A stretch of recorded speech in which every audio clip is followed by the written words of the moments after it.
விழுப்புரம் புதுச்சேரி தேசிய நெடுஞ்சாலையில தற்போது பாத்தீங்கன்னா பொதுமக்கள் சாலை மறியலில் ஈடுபடுறாங்க.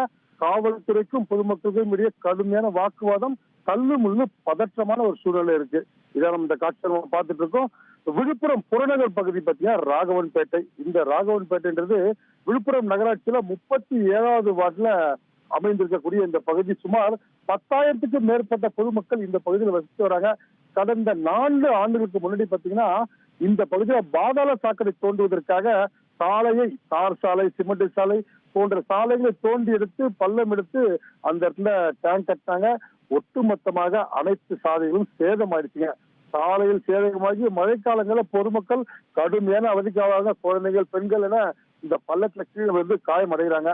இது குறித்து 4 ஆண்டுகளாக பல முறை நாங்கள் புகார் கொடுத்தும் சாலையை சீரமைக்கவில்லை விழுப்புரம் நகராட்சி நிர்வாகம். இதுதான் பொதுமக்களோட ஒரு குற்றச்சாட்டா இருக்கு.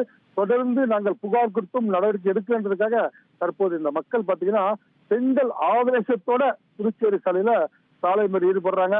சமாதானம் செய்ய வந்த காவல்துறைக்கும் பொதுமக்களுக்கும் இடையே ஒரு தள்ளு முள்ளு ஏற்படுது. லேசான தாக்குதலும் நடத்தப்பட்டிருக்கு. இதனால இந்த பகுதியில் பதற்றமான சூழ்நிலை ஏற்படுது. தொடர்ந்து காவல்துறை இந்த பகுதியில் குவிச்சிருக்காங்க.